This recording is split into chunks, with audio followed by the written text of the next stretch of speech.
बिस्मिल्लाहिर्रहमानिर्रहीम। अस्सलाम वालेकुम viewers, welcome to structure analysis essential. इस लेक्चर में आज हम देखेंगे स्लोप डिफ्लेक्शन से एक बीम को सॉल्व करेंगे,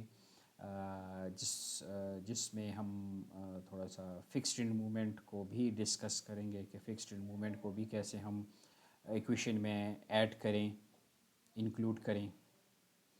तो सिंपल ये एक बीम है, टू स्पैन बीम। एक स्पैन के ऊपर ए बी के ऊपर जो है वो यूडीएल है और दूसरा सेंटर में एक 12 किप का लोड लगा है। तो मेंबर्स जो हैं वो हमारे पास बेसिकली दो हैं, ए बी और बी सी। इसका मतलब है इसमें 4 मेंबर एंड मूवमेंट्स आएंगे, यानी एम ए बी और एम बी ए, यहाँ से एम बी सी और एम सी बी। अब किसी भी मेंबर के लिए अगर उसका कोई मेंबर है और जिसका एंड आई है या जे है, मतलब इसके लिए भी एप्लीकेबल है, किसी भी चीज़ के लिए ये एप्लीकेबल है। तो जर्नल इक्वेशन हमारे पास ये है, यानी फुल फॉर्म जो स्लोप डिफ्लेक्शन की है। ठीक है, इस इक्वेशन में हमने पढ़ा था कि हम इसको 3 हिस्सों में पढ़ेंगे। तो इसको हम डिस्कस कर चुके हैं कि जिसमें हमारे पास कोई सपोर्ट सेटलमेंट का केस ना हो डेल्टा, और कोई डायरेक्ट लोडिंग ना हो। वो इससे पहले जो हम क्वेश्चन कर चुके हैं इसमें हमने यानी कोई जॉइंट मूवमेंट्स लगाए थे, यानी कोई डायरेक्ट लोडिंग नहीं थी, कहीं और से मूवमेंट आ रहा था, लोड आ रहा था। ठीक है, तो एक के साथ प्लस फिक्स्ड एंड मूवमेंट और एक के साथ माइनस फिक्स्ड एंड मूवमेंट, और ये 2 जो है वो ऐसे यहाँ पे 1 आ जाएगा, यहाँ पे 2 क्रॉस में आ जाएगा। ठीक है, अच्छा इसमें कुछ डेल्टा वगैरह है। एक तो ये माइनस साइन जो है वो मेन इक्वेशंस में है, एक इस डेल्टा का भी कुछ एक पॉजिटिव या नेगेटिव साइन होता है, उसको आगे डिस्कस करेंगे। इस क्वेश्चन में जो है वो हमें कोई सपोर्ट सेटलमेंट की कोई कंडीशन नहीं है गिवन कि या सपोर्ट बी जो है वो बैठ गया है या सपोर्ट सी जो है वो कोई सेटल डाउन कर गया है।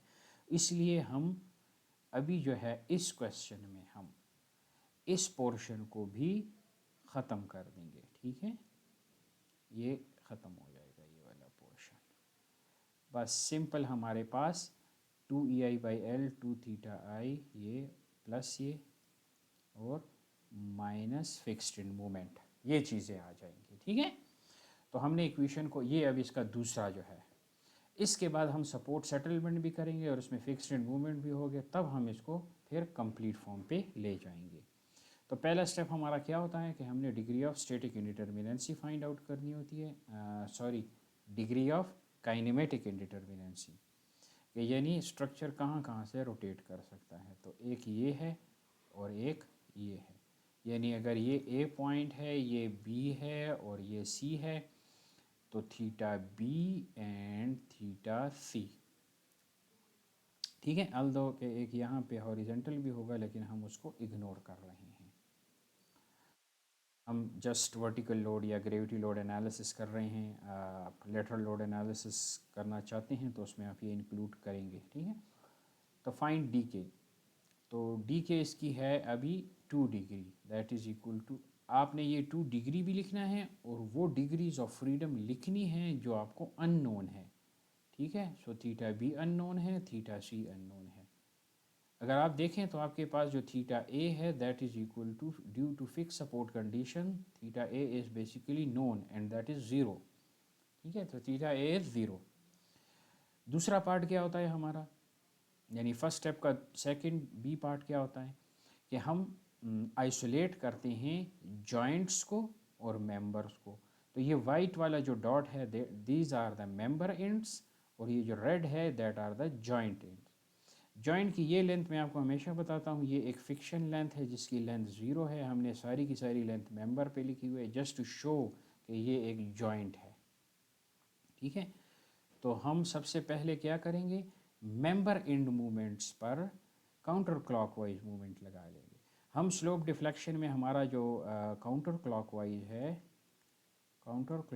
है दैट इज़ पॉजिटिव।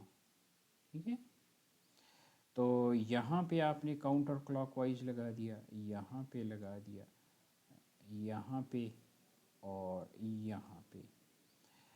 अब बेशक इसको आप यहाँ पे, अब जॉइंट एंड्स पे भी लगा दें, जॉइंट एंड रेड से है ये आ जाएगा।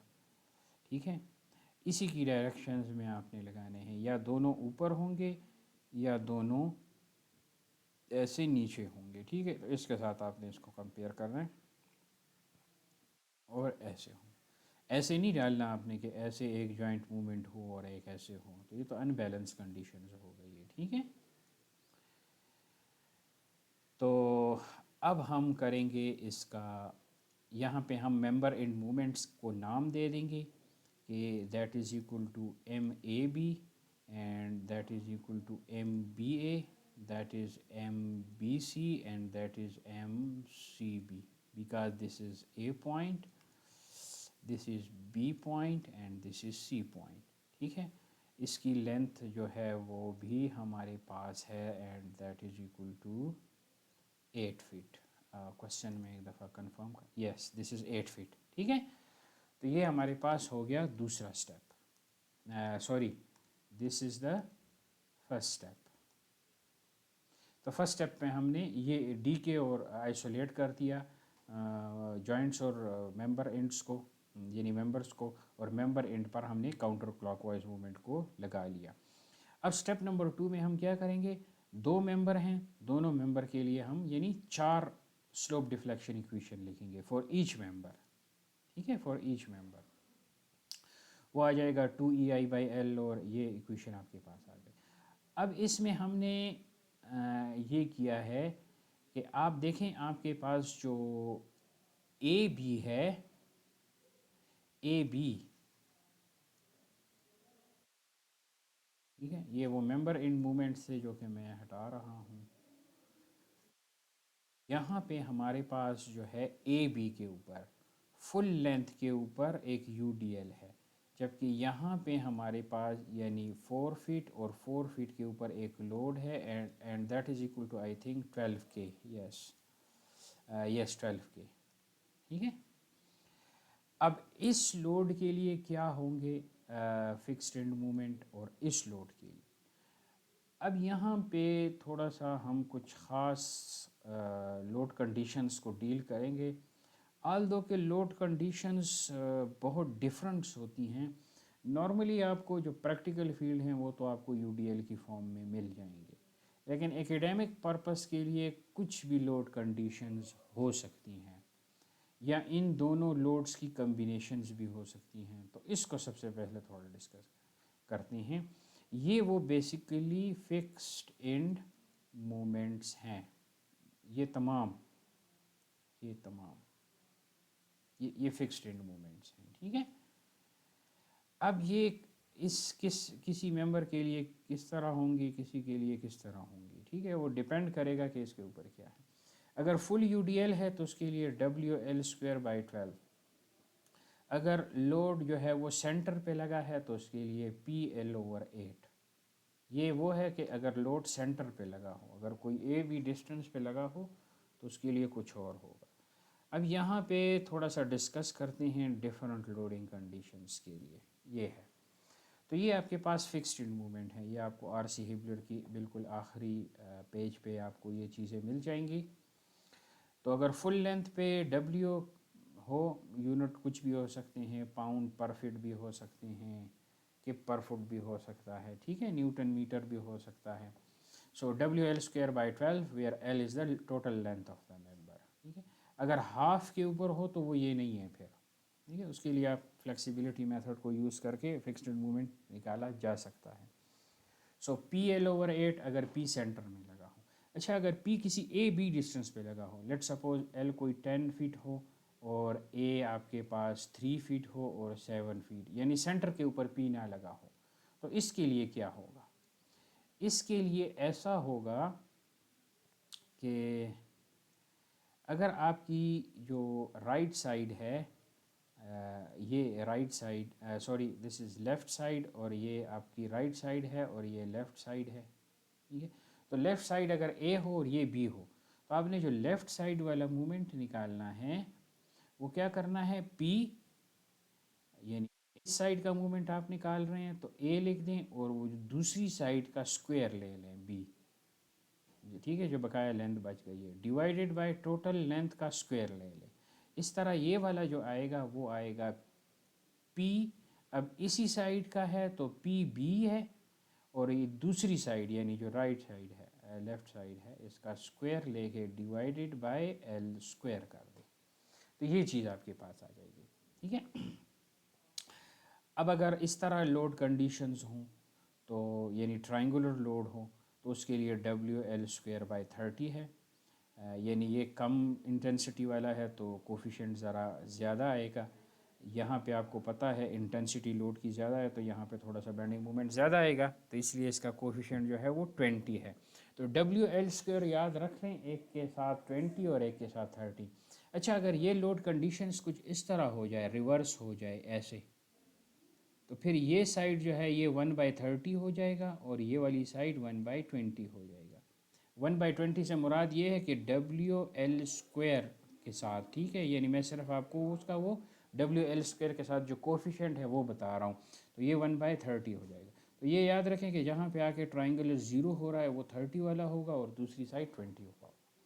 अच्छा, इसके लिए क्या होगा अगर दो लोड आ गए, ठीक है, और इसके लिए क्या होगा, मतलब अगर केस 1 और केस 2 कंबाइन हो जाएं, तो इसके लिए आप लॉ ऑफ सुपरपोजिशन को यूज़ कर सकते हैं। अच्छा, इसके लिए भी कोई डायरेक्ट फार्मूलेशन है, लेकिन अब कितने बंदे जो है वो इक्वेशंस को याद करेंगे हम, ठीक है, तो इसके लिए कुछ हम लिख देते हैं कि देखें, अगर आप इस वक्त यानी एट ए टाइम इस P2 को इग्नोर कर दें, यानी हम लॉ ऑफ सुपरपोजिशन लगा रहे हैं, और एंड रिमेंबर के लॉ ऑफ सुपरपोजिशन आप सिर्फ लीनियर सिस्टम में लगा सकते हैं, नॉन लीनियर में नहीं लगा सकते, ठीक है। तो और एनालिसिस तो हम लीनियर करते हैं, ठीक है। तो ये आपका P2 अगर नहीं लगा, तो यहाँ पे जो आपका अब A डिस्टेंस है वो A है, और जो इस केस में हमारे पास B डिस्टेंस था, हम बेसिकली इस केस को लेंगे, यानी P से इस साइड पे हमारे पास B डिस्टेंस है, तो इसमें हमारे पास जो A डिस्टेंस है वो तो A है, लेकिन जो B डिस्टेंस है इस साइड के लिए, इस साइड के मूवमेंट, वो बेसिकली B प्लस C है, ठीक है, समझ आ गई है। तो इसके लिए होगा P1, यानी हम P2 को इग्नोर कर रहे हैं कि इस वक्त ये लोड कंडीशन लगी है, सिर्फ P1, ठीक है। अब ये A है और ये बेसिकली B प्लस C है, and that is equal to B, तो ये क्या आएंगे, फिर साथ में हम कर देंगे कि अगर P2 लग जाए, तो अब ये जो इसका जो C होगा वो बेसिकली B होगा, और इसका जो A होगा वो बेसिकली A प्लस B होगा, वो देखते हैं आगे, ठीक है। सो P1 A, ठीक है, और क्योंकि हम इस साइड का मूवमेंट लिख रहे हैं तो हमें दूसरी जो जो जो साइड है उसका यानी राइट साइड का स्क्वायर लेना है। अब B की जगह basically B plus C square divided by L square, ये तो सिर्फ P1 की वजह से आ गया, ठीक है। अब यहाँ पे आप एक और भी करेंगे P2 की वजह से, P2 की के लिए अब A जो है वो बेसिकली A प्लस बी है, तो A प्लस बी आ जाएगा इनटू C का square divided by L square, तो ये आ जाएगा, ठीक है। Basically A plus B is equal to, इन दोनों को आप मिलाएं तो ये A बन जाएगा, और ये C आपका बेसिकली B बन जाएगा। तो ये चीज़ आपके पास जो है वो क्लियर हो गई, ठीक है। अब दूसरी साइड के लिए, इस साइड के लिए जो हम लिखेंगे वो, अगर हम P1 को लें, P, अब ये साइड हम लिख देंगे और दूसरी साइड का स्क्वायर ले लेंगे, तो B plus C into A square divided by L square plus P2, अब ये साइड हम लिख देंगे C लिख देंगे, और साथ में A प्लस बी का स्क्वायर ले लेंगे, A plus B whole square, ठीक है, डिवाइडेड बाय एल स्क्वायर, तो इस किस्म का आ जाएगा, ठीक है। तो आई होप कि आपको ये पता लग गया होगा, ठीक है। इस तरह अब हर लोड कंडीशन के लिए कुछ कुछ के लिए आप याद रखें, और फिर अगर वो मतलब इकट्ठे हो रहे हैं, अभी जिस तरह UDL के लिए हमारे पास है WL स्क्वायर बाई 12, और P अगर सेंटर पे लगा हो तो PL ओवर 8, या अगर P इसमें किसी AB डिस्टेंस पे लगा हो तो वही PAB square by L square. इस तरह ये वाले भी WL²/12 प्लस PL/8। अब इक्वेशन में आपने इस वाले मूवमेंट को नेगेटिव यूज़ करना है और इसको पॉजिटिव, क्योंकि आपको मैंने कहा था ना कि हम काउंटर क्लॉकवाइज जो है वो पॉजिटिव लेंगे और हमारा जो क्लॉकवाइज मूवमेंट होगा उसको हम नेगेटिव लेंगे। तो इसलिए मैंने ये स्टार्ट में जो है वो एक के साथ प्लस और एक के साथ नेगेटिव लगाया है। तो इसी तरह ये भी आपके पास एक के साथ ये प्लस आ जाएगा, ठीक है, ये प्लस WL²/12 और एक के साथ माइनस WL²/12, एक के साथ प्लस PL/8 और दूसरे के साथ माइनस PL/8। तो ये तो हो गया आपके पास फिक्स्ड एंड मोमेंट। और लेंथ एक मेंबर की जो है वो 2 दफ़ा लेंथ आएगी, ठीक है, 24 और 8 फीट। ये चीज़ क्लियर हो गई है। अब हम करेंगे step 3 is important, very important step. यही बेसिकली स्लोप डिफ्लेक्शन इक्वेशन की जो है वो जान है। तो write down joint equilibrium equations, ठीक है। तो इसको हम लिख देते हैं। देखें जॉइंट आपको मैंने कहा है कि जॉइंट कौन सा है, जहाँ पे ये रेड है इसको अगर हम इस तरह बबल डायग्राम इसकी बनाएं, ये जॉइंट है। जो रेड रेड पॉइंट है इसी को हमने सिर्फ, ये जॉइंट है और ये जॉइंट है। अब इन जॉइंट्स में जितने भी मूवमेंट लगे हैं उन सबको आपने ऐड कर देना। देखिए फिक्स्ड इन मूवमेंट पे एक और मेंबर भी आएगा, एक और अननोन आएगा MA। तो अच्छा, जॉइंट इक्विलिब्रियम इक्वेशन में आप अगर पॉजिटिव लेना चाहते हैं क्लॉकवाइज को तो कोई हर्ज नहीं है, ठीक है, इससे नेगेटिव और पॉजिटिव में कोई फ़र्क नहीं पड़ता। बहरहाल अब हम यहाँ पे कर देंगे summation of MA is equal to 0 और यहाँ पे क्लॉकवाइज पॉजिटिव ले लेंगे। यानी सिंपल इज़ दैट कि हमारे पास basically MAB is equal to MA ये आ जाएगा, यानी ये दोनों मोमेंट इक्वल होंगे। इसमें क्या होगा, summation of MB is equal to 0 and clockwise is positive. तो ये आ जाएगा, ये देखिए MAB और MBC ये दोनों बराबर होंगे, यानी और दोनों एक ही डायरेक्शन में हैं, क्लॉकवाइज हैं, तो दोनों प्लस आ जाएंगे। का मतलब है MBA plus MBC is equal to 0। कोई जॉइंट मूवमेंट नहीं है। अगर जॉइंट मूवमेंट होता है, लेट सपोज 20 होता, 30 होता, तो फिर आप उसके 30 लिखते, या -30 या +30। अगर इस तरह इसकी डायरेक्शन में ही होता तो फिर तो डेफिनेटली इक्वेशन के इधर आके प्लस होता और इक्वेशन की इस साइड पे चले जाके माइनस हो जाता, ठीक है। लेकिन अभी हमारी वो नहीं है कंडीशंस, ये हम कर चुके हैं पिछले एग्जांपल्स में, 1-2 एग्जांपल्स में।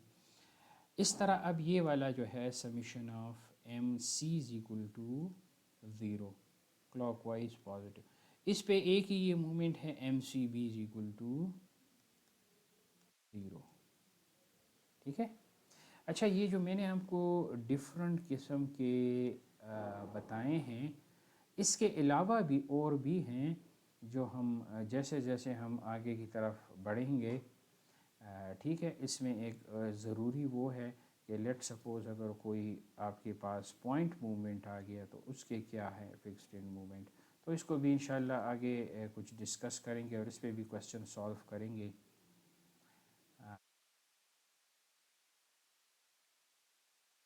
तो ये हमारे पास जॉइंट इक्विलिब्रियम इक्वेशन।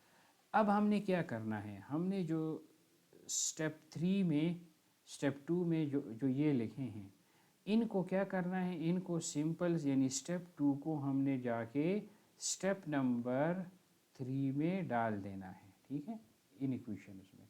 आप कहते हैं ना कि अब देखें ये इक्वेशन हमारे लिए किसी काम की नहीं है क्योंकि इसमें अपना एक अननोन मौजूद है और हमें उतनी जॉइंट इक्विलिब्रियम इक्वेशंस चाहिए जितनी हमारी DK हो। तो DK आपको पता है हमारी कितनी है, that is equal to 2 degree, यानी हमें 2 अननोन्स चाहिए, थीटा B और थीटा C। थीटा A तो हमें पता है दैट इज़ 0। तो इसमें आप बेशक यहाँ पे आप पुट कर सकते हैं, जहाँ जहाँ थीटा A है इसको आप ज़ीरो पुट कर दें, इसको भी आप ज़ीरो पुट कर दें, बाकी थीटा बी और थीटा सी यानी दो अननोन रह गए। अगर ये थीटा बी और थीटा सी आपको पता लग गया तो आपको सारे मेंबर इन मूवमेंट्स का पता लग गया। और एक दफ़ा आपको मेंबर इन मूवमेंट्स का पता लग गया तो फिर मेंबर इन शेयर फोर्स निकालना कोई बड़ी बात नहीं है। इसका मतलब है यू हैव डन, आपने कर दिया काम, आपका जो था वो आपने कर दिया है।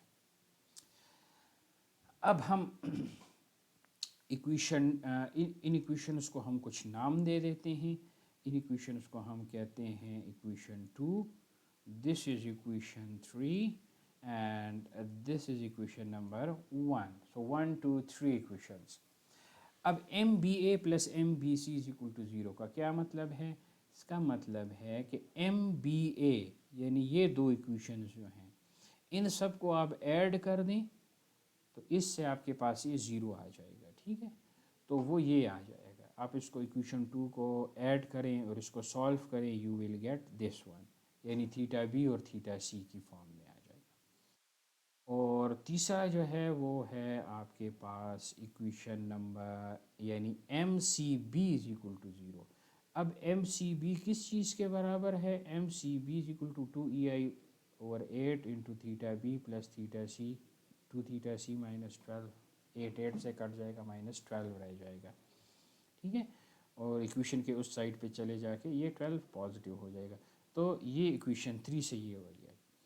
अब दो इक्वेशंस हैं और दो अननोन हैं। आप इसको कैलकुलेटर से या एक्सेल में या सिंपल जिस तरह भी आप इसको लीनियर इक्वेशन का सलूशन है तो इससे आप इसको सॉल्व करेंगे and you will get theta B and theta C. तो थीटा बी आपके पास 144/EI आ जाएगा। ये हमेशा याद रखें कि ये जो डिस्प्लेसमेंट है ये ओवर EI की फॉर्म में आएंगे। ठीक है, जबकि ट्रस्ट में ये ओवर AE के फॉर्म में आएंगे, क्योंकि beam are mainly flexural member, तो इसमें ये फ्लेक्सुरल रिजिडिटी का कॉन्सेप्ट यूज़ होगा। सो EI is basically flexural rigidity while AE is basically axial rigidity while GJ are the torsional rigidity and theta C is -48 over ये। अब ये वाली जो ये आई हैं अननोन, इनको हम बैक स्टेप नंबर 2 जो हमने स्टार्ट में इक्विलिब्रियम इक्वेशंस लिखी थी ये वाली, सॉरी इक्विलिब्रियम इक्वेशन नहीं, member slope deflection equation for each member जो स्टेप 2 में थी, इनमें आप ला के पुट करें तो आपके पास M A B, M B A, M B C और एम सी बी की वैल्यू आ जाएगी। और वो कितनी आएगी? इनको पुट करने के बाद स्टेप 2 में वो ये आ जाएगी। अब इसमें देखें ये एक +72 आया, एक -72 आया। आप कह रहे थे ना कि M B A plus M B C is equal to zero, तो वो यहाँ से प्रूफ हो गया।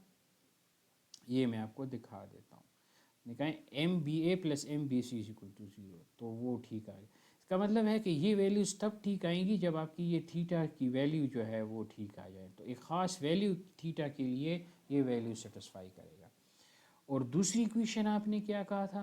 बेसिकली तीसरी इक्वेशन के M C B is equal to zero, तो वो भी जो थीटा आपने निकाला और वापस स्टेप 2 में पुट किया तो आपके पास M C B is equal to zero, और M A B basically M A is equal to 108। अब ये जो है वो एक नेगेटिव आया है, एक पॉजिटिव आया है। अब यहाँ पे आप देखें, यहाँ पे थोड़ा सा डिफरेंट आएगा। अब मैंने आपको कहा था कि हम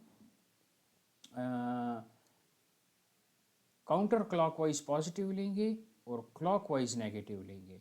हमने जो एज्यूम की है डायरेक्शन यानी एम बी ए, वो काउंटर क्लॉकवाइज की है, यानी एक किस्म का बेसिकली पॉजिटिव मूवमेंट कंसिडर किया है। इधर ये पॉजिटिव मूवमेंट बनता है, लेकिन ये नेगेटिव आ रहा है। ठीक है, तो अब आपने एम बी ए को यानी इस तरह अप्लाई किया है, अब आप इसको नीचे अप्लाई कर दें। ठीक है, और वो होना भी चाहिए क्योंकि ये ऐसे होगा और ये ऐसे हो आएगा तो तब जाके जॉइंट बैलेंस होगा ना। तो अब हम इसकी डायरेक्शंस को अपोजिट कर देते हैं। देखें स्टार्ट में हमने ऐसे लिया था इसको, ऐसे ऐसे, अब हम इसको रोटेट कर देते हैं वापस। तो ये हमारे पास वो, बाकी चूँकि पॉजिटिव आए हैं तो जो डायरेक्शन हमने एज्यूम की थी वो ठीक है, जो माइनस आया है उसकी डायरेक्शन को हम रिवर्स कर देंगे। और M C B basically zero आया है तो इसको यहाँ से ख़त्म कर देंगे। अब बस ये डिटर्मिनेट बीम बन गया है। ठीक है, अब हमने सिर्फ शेयर फोर्सेस फाइंड आउट करनी है और member and share forces find out करनी है, फिर उनको जॉइंट पे ट्रांसफ़र करना है, जॉइंट पे समीशन ऑफ एफ वाई लगाना है, और फिर हमारे पास जॉइंट के रिएक्शन आ जाएंगे। तो यहाँ पे आप देखें, अगर आपके पास अब कोई मेंबर हो, उसके दो एंड्स पे ये वाइट कलर वाले जो है मूवमेंट्स लगे हों और यूडीएल हो, या कोई भी लोड हो, पॉइंट लोड भी हो सकता है, ट्रायंगुलर लोड भी हो सकता है, कुछ भी लोड हो सकता है, तो अब इसकी जो शेयर फोर्स आएगी वो बेसिकली दो चीज़ों का समीशन होगा, ठीक है। एक होगा रिएक्शन ड्यू टू लोड, यानी ये आर डी एल का मतलब है रिएक्शन ड्यू टू लोड, और एक होगा रिएक्शन ड्यू टू मूवमेंट। अब रिएक्शन ड्यू टू लोड का मतलब ये है कि आप इन मूवमेंट्स को फ़िलहाल इग्नोर कर देते हैं, ये फिर वही लॉ ऑफ सुपरपोजिशन है। सो 24 इंटू 2 यानी 24 इधर और 24 इधर, ये लोड की वजह से आ रहा है, ठीक है, 24 और 24, और इसकी डायरेक्शन अपवर्ड होगी क्योंकि 48 ऊपर से आ रहा है। अब ये रिएक्शन ड्यू टू मूवमेंट ये कैसे 1.5 आया? आपने क्या करना है, 1008 और 72 इनका अलजबरिक सम लेना है। अगर ये 72 ऐसे लगा होता तो फिर तो आप ऐसे करते कि 108 ये और इस 72 को आप ऐड कर देते और डिवाइडेड बाय 24, यानी मूवमेंट्स का समीशन लेके, दोनों एंड्स के मूवमेंट का समीशन लेके उनको लेंथ पे आप डिवाइड कर दें, ठीक है। सो 108, अब चूंकि 72 हमारे पास अपोजिट डायरेक्शन में है, ठीक है, यानी एक किस्म का ये 72 जो है, ये 108 इस 72 को जो है वो हड़प कर जाएगा, यानी खा जाएगा। तो नेट जो यहाँ पे मूवमेंट बनेगा वो बेसिकली 108 माइनस 72 आएगा। उससे जो भी आ गया उसको आप लेंथ पे डिवाइड करें, दैट इज इक्वल टू 1.5। अब 1.5 की डायरेक्शन एक ऊपर होगी, एक हमेशा नीचे होगी, लेकिन अब वो कौन सी ऊपर होगी और कौन सी नीचे होगी, ये लिखें 108 की वजह से, यानी 108 और ये माइनस, मैं यहाँ पे कर देता हूँ, यानी 108 minus 72 that is equal to 36, यानी इस बीम को आप इक्विवेलेंटली ऐसे भी लिख सकते हैं 36, ठीक है, और साथ में ये यूडीएल है। अब इस 36 ये इस बीम को ऐसे रोटेट कर रहा है, ठीक है, तो इसका जो मूवमेंट आएगा वो ऐसे इसको बैलेंस करेगा 24 फीट, ठीक है। तो बेसिकली हम कहते हैं कि ये अगर रिएक्शन है, सो रिएक्शन के बीच जो डिस्टेंस है, तो ये कपल जो है ये अप्लाइड कपल के बराबर होना चाहिए, या अप्लाइड मूवमेंट के। तो बेसिकली ये वो है कि R is equal to 36/24, you will get 1.5, ठीक है। तो ये ऊपर की तरफ, ये नीचे की तरफ, बाज़ वक़्त ये वाला भी ऊपर हो जाएगा, ये नीचे हो जाएगा, तो वो आपने डायरेक्शंस को देखना है। अब जो नेट रिएक्शन है वो आएगा रिएक्शन ड्यू टू लोड और रिएक्शन ड्यू टू मूवमेंट। तो 24 के साथ आप 1.5 ऐड कर लें, you will get this one, और इससे माइनस कर दें, लेकिन चूंकि 24 अपवर्ड है, ज़्यादा वाला ऊपर है, तो इसका भी ऊपर आएगा, ठीक है।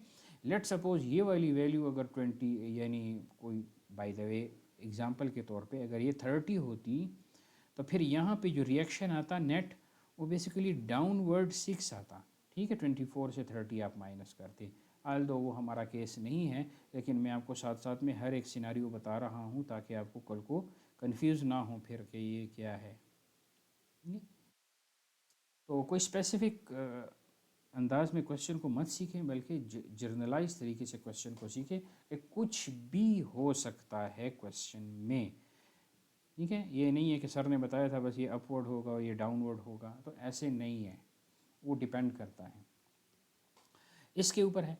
12 हमें पता है कि 4 फीट और 4 फीट के ऊपर, तो अगर कोई बीम के ऊपर, यानी इस बीम को हम ऐसे कंसिडर करते हैं it's like a simply supported beam, ठीक है, ऑल दो कि this is not a simply supported beam overall अगर आप पूरे स्ट्रक्चर को देखें।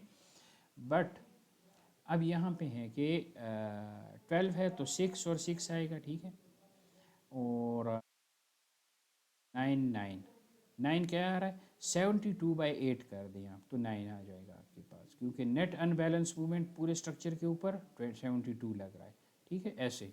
तो इसका कपल जो होगा वो ऐसे आएगा। तो ये नीचे और ये ऐसे ऊपर होगा तो ये वाला बनेगा, ठीक है। तो अब ये 9 और 6 15 आ गया ऊपर की तरफ, और ये देखें अब ये 6 ऊपर है 9 नीचे है, तो जो नेट मूवमेंट है वो डाउनवर्ड 3 आ गई। अब इनको हम ऐसे कर देंगे कि यहाँ पे इसको लगा देंगे। अच्छा, अब यहाँ पे जो मूवमेंट है, अब बेसिकली यहाँ पे एक और काम करना होता है जो अक्सर स्टूडेंट्स नहीं करते, बस डायरेक्ट ट्रांसफ़र कर देते हैं। आल दो कि वो बात ठीक होती है, लेकिन बाज़ वक़्त प्रॉब्लम होते हैं उसमें। तो अब यहाँ पे अगर हम ऐसे लगा लें और ऐसे लगा लें, यहाँ पे ये हमारे पास है, तो ये 25.5, ये 22.5, ये 15, ये वाली वैल्यूज़ मैं लिख रहा हूँ, ये जो आखिरी रो वाली हैं।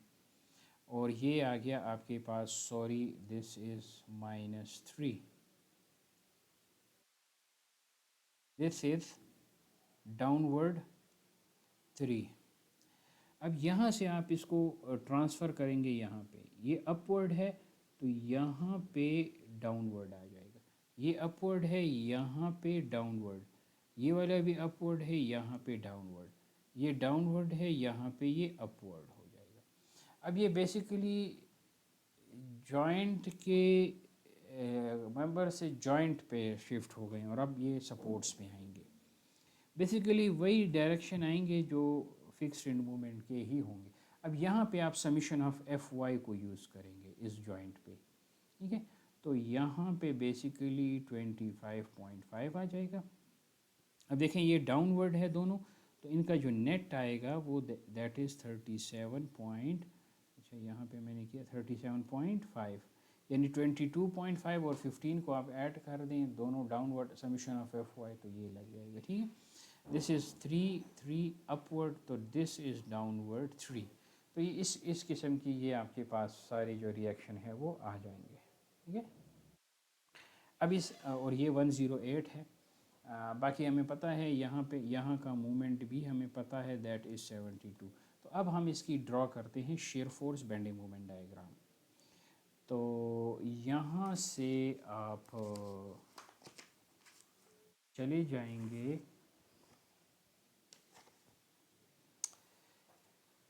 यहाँ से आपने स्टार्ट करना है 25, सॉरी थोड़ा सा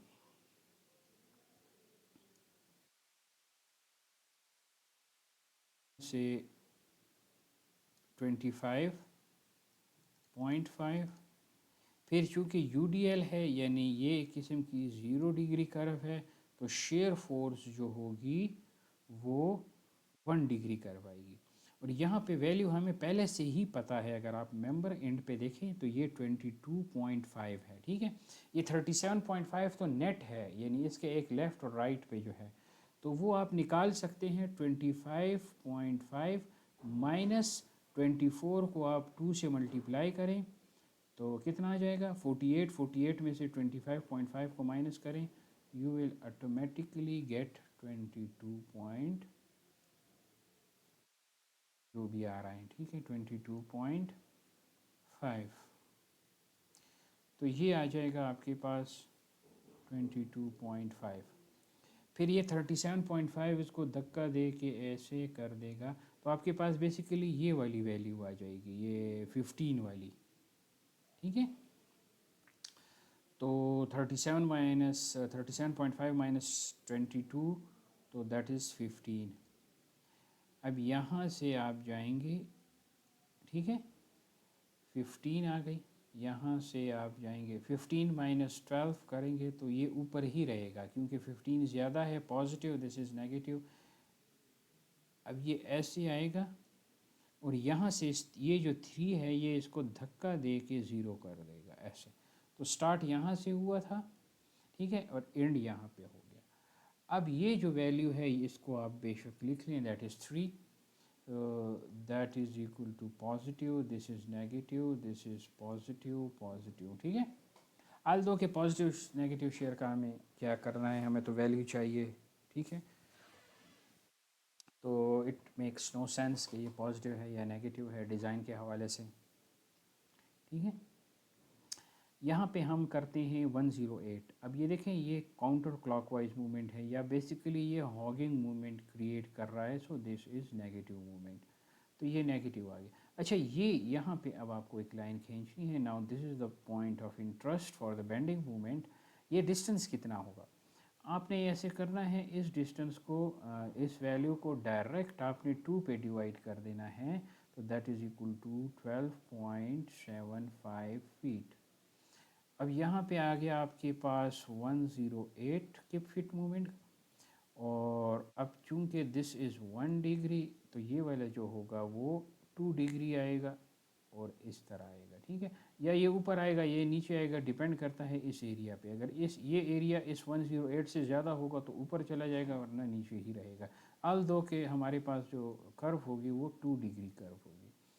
यहाँ पे आ रहा है 54.6, यानी आप 1/2 ऑफ बेस इंटू हाइट कर देंगे और -108 प्लस 1/2 ऑफ 12.75 इंटू 25.5, तो ये आपके पास आ जाएगा। ठीक है, अब ये प्लस है यानी इनसे आ गया +54.6। अब इसमें माइनस कर दें क्योंकि this area is -1/2 of base into height. अब ये बेस जितनी भी बच गई है, ठीक है, वो हम निकाल सकते हैं 24 से, ये हटा के ये वाला डिस्टेंस भी निकाला जा सकता है।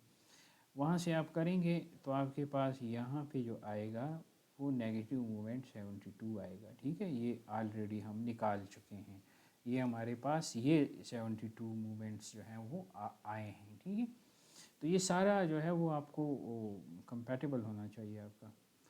अब यहाँ से चूँकि दिस इज़ ए 0 डिग्री, अब ये हमारे पास 1 डिग्री आएगा, एंड यहाँ पे हमें पता है मूवमेंट का ज़ीरो है, MCB हमने निकाला भी था, MCB हमारे पास 0 आया था, तो इसलिए ये 0 आएगा। इसका मतलब है कि इसका ये जो पॉजिटिव एरिया है ये पूरा का पूरा एरिया 72 होना चाहिए, क्योंकि दिस इज़ -72। अब तो ये एरिया 7, तो वो है 15। आप ऐसे करें 15 into 4, basically this is 4 and this is 4, plus 4 into 3 feet, तो इधर से ये +72 आ जाएगा, विच इज़ कैंसल, तो ये हमारे पास 0 आ जाएगा। तो ये हमारे पास जो है वो क्वेश्चन था। इसको हम इंशाल्लाह आगे उसमें भी करेंगे, एक्सेल में भी करेंगे, ईटैप पे भी इसको करेंगे, और कुछ और डिफरेंट किस्म के प्रॉब्लम आएंगे। सपोर्ट के ऊपर कुछ वो लगाएंगे लोड्स, या सपोर्ट को भी टेंशन में लाया जा सके, कुछ इस किस्म की लोड कंडीशंस को भी हम देखेंगे। So this is all about today lecture. Thank you and अल्लाह हाफिज़।